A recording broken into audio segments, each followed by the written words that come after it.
मेरा उत्साह भी और बढ़ गया है। साथियों, आज देश के दो महान सपूतों भारत रत्न श्री जयप्रकाश नारायण जी और भारत रत्न श्री नानाजी देशमुख की जन्म जयंती भी है। आजादी के बाद के भारत को दिशा देने में इन दोनों महान व्यक्तित्वों की बहुत बड़ी भूमिका रही है। सबको साथ लेकर सबके प्रयास से राष्ट्र में कैसे बड़े बड़े परिवर्तन आते हैं, इनका जीवन दर्शन हमें आज भी इसकी प्रेरणा देता है। मैं जयप्रकाश नारायण जी और नानाजी देशमुख जी को नमन करता हूं, अपनी श्रद्धांजलि देता हूं। साथियों, 21वीं सदी का भारत आज जिस अप्रोच के साथ आगे बढ़ रहा है, जो रिफॉर्म्स कर रहा है, उसका आधार है भारत के सामर्थ्य पर अटूट विश्वास। भारत का सामर्थ्य दुनिया के सभी देश से जरा भी कम नहीं है। इस सामर्थ्य के आगे आने वाली हर रुकावट को दूर करना हमारी सरकार का दायित्व है और इसके लिए सरकार कोई कोर कसर बाकी नहीं छोड़ रही। आज जितनी निर्णायक सरकार भारत में है, उतनी पहले कभी नहीं रही।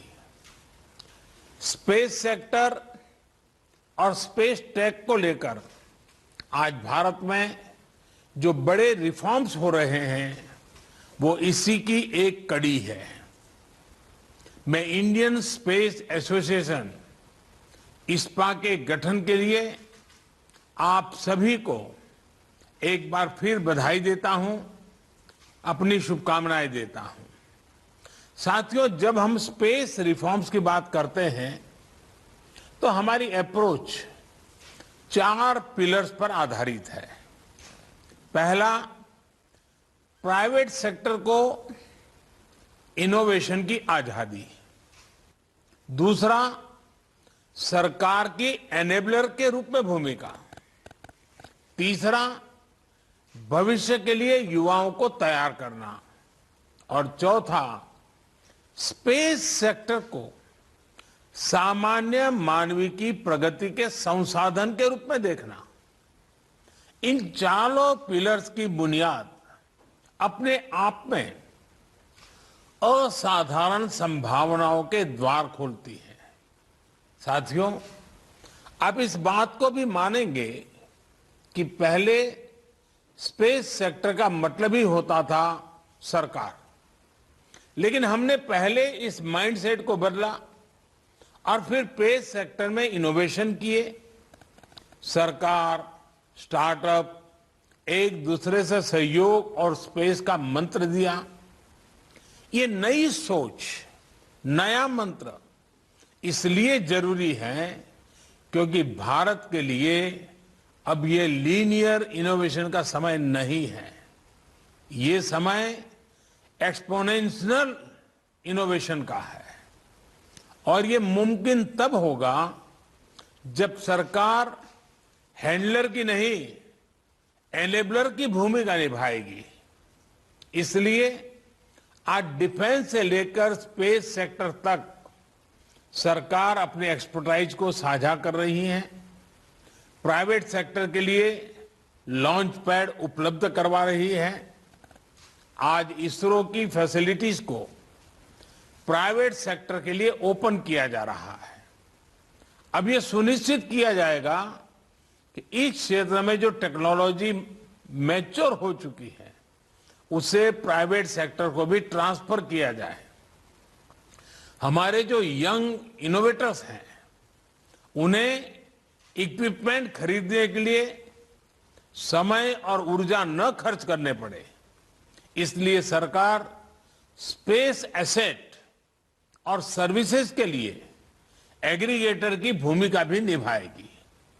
साथियों, प्राइवेट सेक्टर के पार्टिसिपेशन को फैसिलिटेट करने के लिए देश ने इन स्पेस की स्थापना भी की है। इन स्पेस सेक्टर से जुड़े सभी मामलों में एक सिंगल विंडो इंडिपेंडेंट एजेंसी के तौर पर काम करेगी। इससे प्राइवेट सेक्टर के प्लेयर्स को, उसके प्रोजेक्ट्स को और गति मिलेगी। साथियों, हमारा स्पेस सेक्टर 130 करोड़ देशवासियों की प्रगति का एक बड़ा माध्यम है।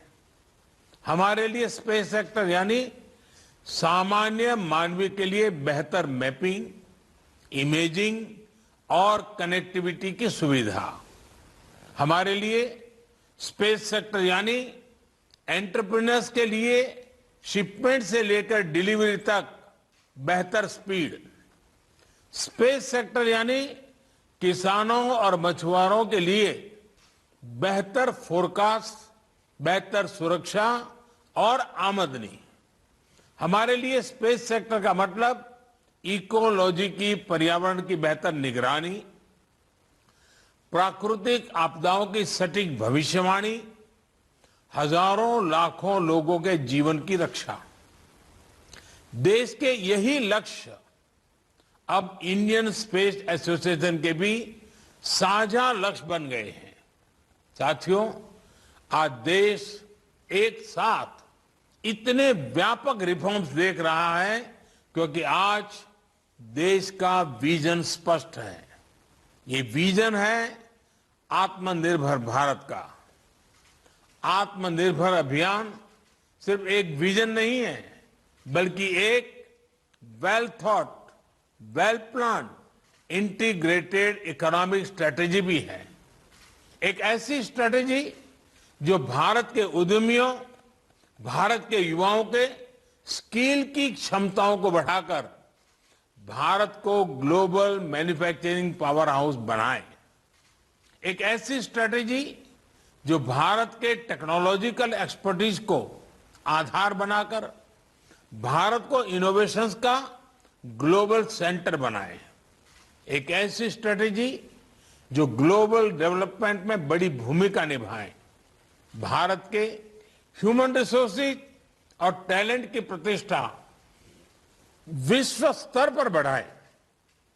और इसलिए भारत आज अपने यहां जो रेगुलेटरी एनवायरनमेंट बना रहा है, उसमें इस बात का बहुत ध्यान रख रहा है कि देश हित और स्टेक होल्डर के हित दोनों को प्राथमिकता दी जाए। आत्मनिर्भर भारत अभियान के तहत भारत ने डिफेंस, कोल और माइनिंग जैसे सेक्टर पहले ही खोल दिए हैं। पब्लिक सेक्टर एंटरप्राइज को लेकर सरकार एक स्पष्ट नीति के साथ आगे बढ़ रही है और जहां सरकार की आवश्यकता नहीं है, ऐसे ज्यादातर सेक्टर्स को प्राइवेट एंटरप्राइज के लिए ओपन कर रही है। अभी एयर इंडिया से जुड़ा जो फैसला लिया गया है, वो हमारी प्रतिबद्धता और गंभीरता को दिखाता है।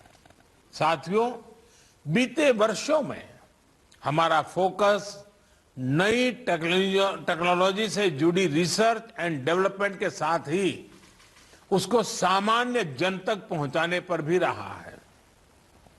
पिछले 7 साल में तो स्पेस टेक्नोलॉजी को हमने last mile delivery, leakage free और ट्रांसपेरेंट गवर्नेंस का अहम टूल बनाया है।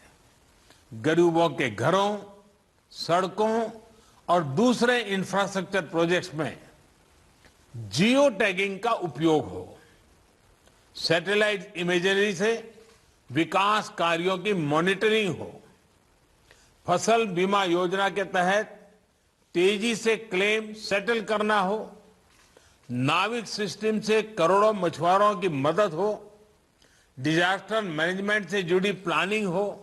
हर स्तर पर स्पेस टेक्नोलॉजी गवर्नेंस के प्रोएक्टिव और ट्रांसपेरेंट बनाने में मदद कर रही है। साथियों, टेक्नोलॉजी जब सबकी पहुंच में होती है तब कैसे परिवर्तन हो सकते हैं, इसका एक और उदाहरण डिजिटल टेक्नोलॉजी है।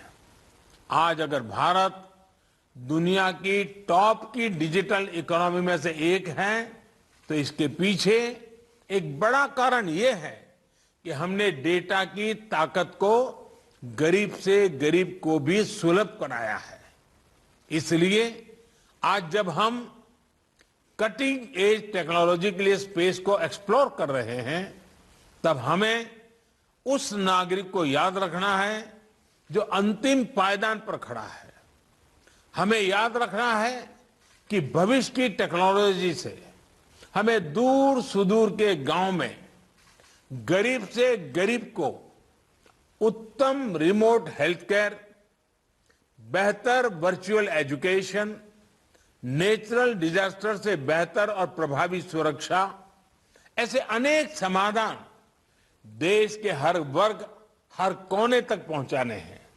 और हम सब जानते हैं कि इसमें स्पेस टेक्नोलॉजी का बहुत योगदान हो सकता है। साथियों, भारत दुनिया के उन गिने चुने देशों में से है जिसके पास अंतरिक्ष में एंड टू एंड कैपेबिलिटी है। हमने स्पेस टेक्नोलॉजी के सभी पहलुओं जैसे सैटेलाइट्स, लॉन्च व्हीकल्स, एप्लीकेशन से लेकर इंटरप्लेनेटरी मिशन में महारत हासिल की है। हमने एफिशिएंसी को अपने ब्रांड का अहम हिस्सा बनाया है। आज जब इंफॉर्मेशन एज से हम स्पेस एज की तरफ बढ़ रहे हैं, तब इस एफिशिएंसी की ब्रांड वैल्यू को हमें और सशक्त करना है। स्पेस एक्सप्लोरेशन की प्रोसेस हो या फिर स्पेस टेक्नोलॉजी की एप्लीकेशन, एफिशिएंसी और अफोर्डेबिलिटी को हमें निरंतर प्रमोट करना है। अपनी ताकत से जब हम आगे बढ़ेंगे तो ग्लोबल स्पेस सेक्टर में हमारी हिस्सेदारी का बढ़ना तय है।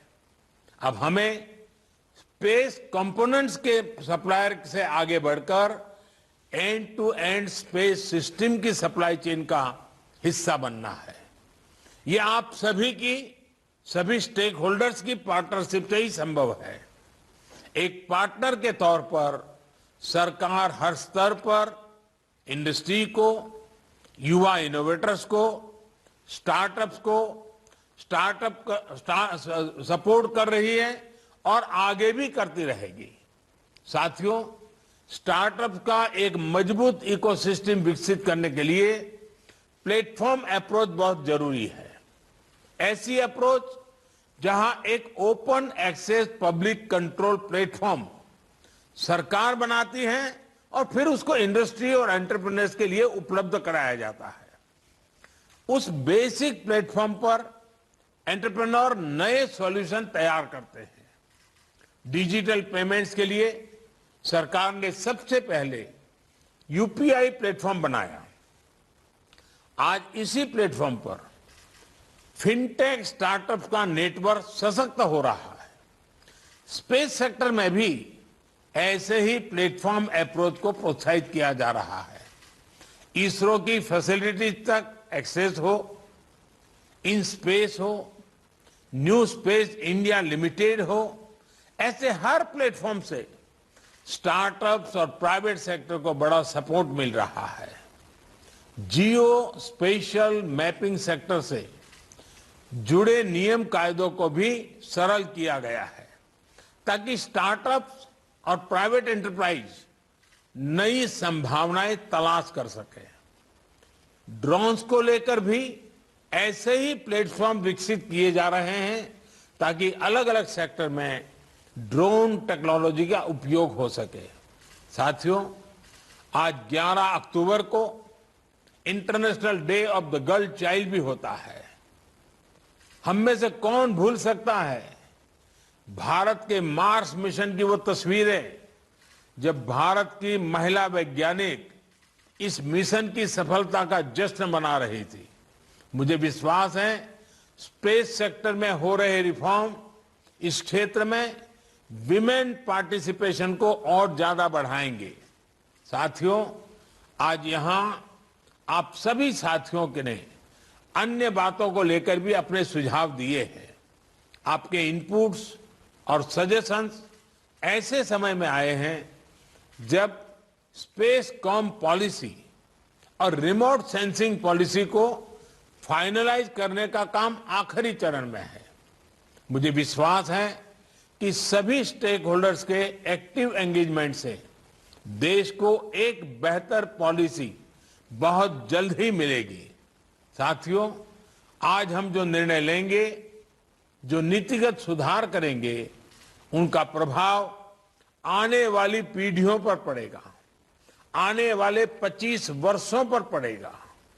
हमने देखा है कि 20वीं सदी में स्पेस और स्पेस पर राज करने की प्रवृत्ति ने दुनिया के देशों को किस तरह विभाजित किया। अब 21वीं सदी में स्पेस दुनिया को जोड़ने में, यूनाइट करने में अहम भूमिका निभाए, ये भारत को सुनिश्चित करना होगा। जब भारत अपनी आजादी के 100 वर्ष मनाएगा तो भारत जिस ऊंचाई पर होगा उसमें आप सभी का, हम सभी का योगदान महत्वपूर्ण होगा।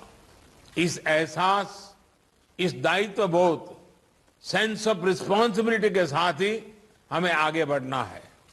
सबके प्रयास से ही जनहित और राष्ट्रहित में कटिंग एज टेक्नोलॉजी के लिए अंतरिक्ष की असीम संभावनाओं को हम नए आकाश तक लेकर जाएंगे। इसी विश्वास के साथ आपको बहुत बहुत शुभकामनाएं। धन्यवाद।